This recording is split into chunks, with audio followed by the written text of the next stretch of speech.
Nagplano ba ka nga mopalit og e-bike pero nabalaka ka basin dili ka kabalo mo drive niini?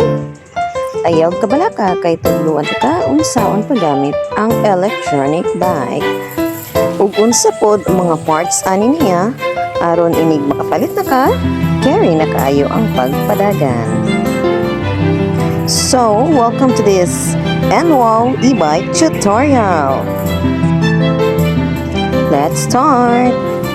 Kini siya nga e-bike is a 3-wheeler e-bike. Pero naidaghan nga mga klase nga e-bike na ay 2-wheeler, na apoy 4-wheelers, depende sa imuhang gusto. Kini siya nga klase nga e-bike is very cute.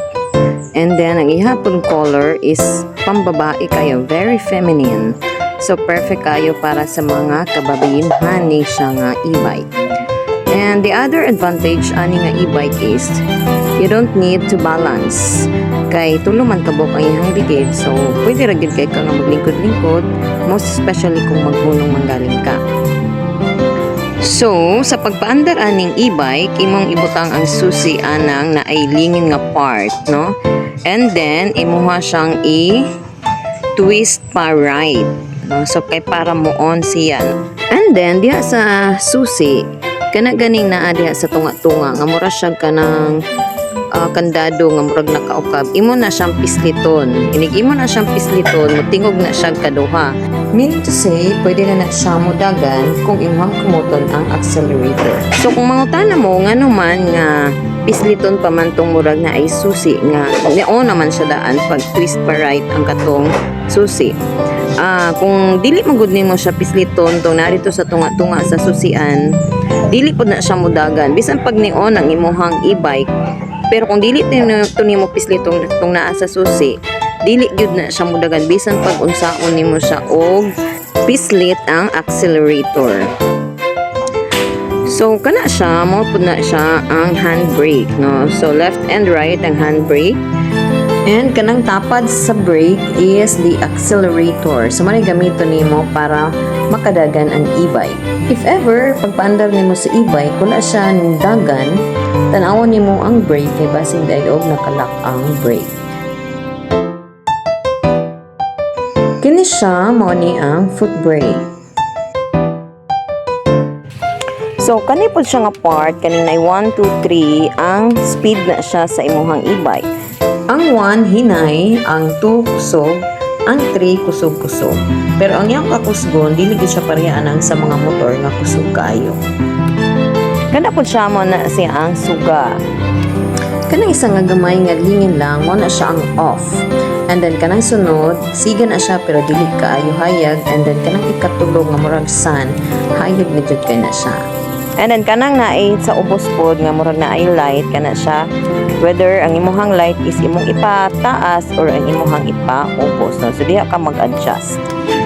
This part is the signal light. Signal light nga pa left o signal light nga pa right.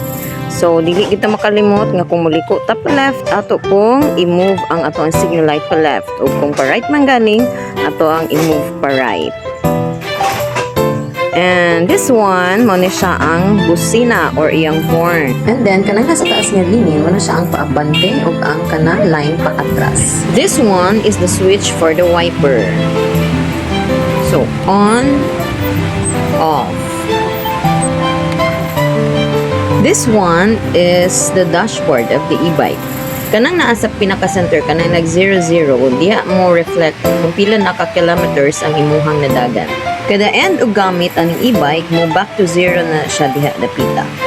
Kanang nasa kilid maupod na ang battery niya. So bantayanan gid ang sa battery kay bawal nga ma-empty ang battery sa e-bike. No may isa sinungdan nga no nga dali ra siya madaot ang iyang battery. Kung bawal siya ma-empty, bawal pud ni siya ma-overcharge. Mo nang bantayanan gid pud ni siya. Ang charging ani niya is 6 to 8 hours. No dapat dili gyud ka mulapas ana kay isa pud na sa hinungdan sa kadautan sa imuhang battery. Kay kung madaot ang battery, tumataginting nga 5,000 ang imuhang mabayran. Kay mahal kayo ang battery sa e-bike, no? 4 ka pieces ang ginagamit ani para makaandar siya. So kaning naapod sa kilid, kaning na forma og battery, mo na siya ang percentage sa battery sa e-bike. So ang full charge ani is 52. So the time gani nga mo lower na gani na siya, dapat i-charge na gyud na nimo ang imong e-bike. Mabalaan man pud nimo kung murag lowbat na siya padulong kay kanang murag maglisod na siya og subida, so dapat i-charge na gyud na nimo siya kay para ma-save nimo ang imong battery. And kanang naa diha sa pikas kilid kanang na gear, mo na siya ang katong speed, no? So mo reflect pud siya kung unsa nga gear ang imong gamit, either 1, 2 or 3. So diha nato siya makita. Kini siya nga klase nga e-bike, maka-cater ni siya og tulo ka tawo. Kana nga gamay nga lingkuranan, pwede na imong lingkod diha. Ikaduha, kini kanimo ni siya ang driver seat.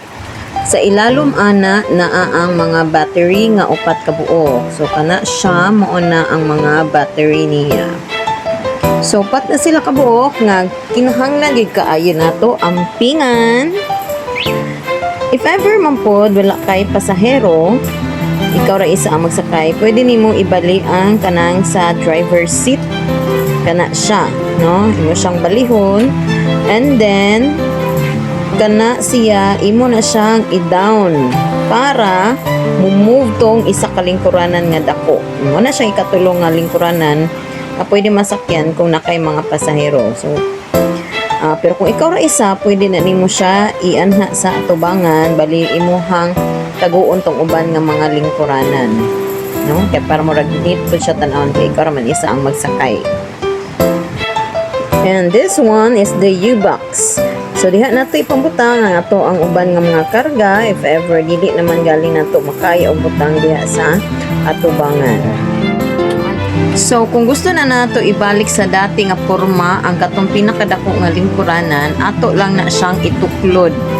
So, kusgon-kusgon lang gamay kay para mo-lock na siya. So, inigmalak na siya, imo na po tong i-twist tong isa ka lingkuranan para sa driver seat. So, mo ni ang susi sa e-bike. So, kung mabantayan nato na ay mga klase-klase nga sign. Kanang pinakataas, kanang murag nakalock nga kandado, kana siya pang-lock na siya sa imuhang e-bike. And then kanang isa nga murag naka-open mo na siya ang pang-on sa e-bike. And then if ever depart nimo ang imong e-bike na nakalimot kag asa dapita kay daghan kayong sakyanan, kanang murag bell og forma imo lang na siyang pisliton kay motihog na siyang kaupat no para mibal-an nimo asa nimo naka-park. So wa pud ni siya nga susi no kay pwede nimo matago-tago nang naa sa iyahang susianan. So imo lang na siyang pisliton, so magawas na dayon ang susi. So kini nga klase nga e-bike, protected man jud kaani kay naman gid siya atok. Pero dili malikayan nga inig mag-ulan, mosalibog gihapon. So much better nga mopalit ta og kanang iyahang pang-cover. So kana siya. Kanang pang-cover is 1,600 ang presyo ana niya. So, wapo kay siya kung imo siyang gamiton kay kung mag-ulan, labi nagkusog kaayo ang ulan. Protected kayo kadili jud ka mabasa. No, grabe kaayo siya, ka nice gyud siya gamiton. Kining e-bike ug magpalit ka ani na siya freebies na helmet, raincoat o tote bag. So, nganong mas gwapo man gamiton ang e-bike? Una, this is environment friendly. Nganong environment friendly? Kay dili man ta mo gamit og gasolina. Purely mag-charge lang gyud ta ani niya.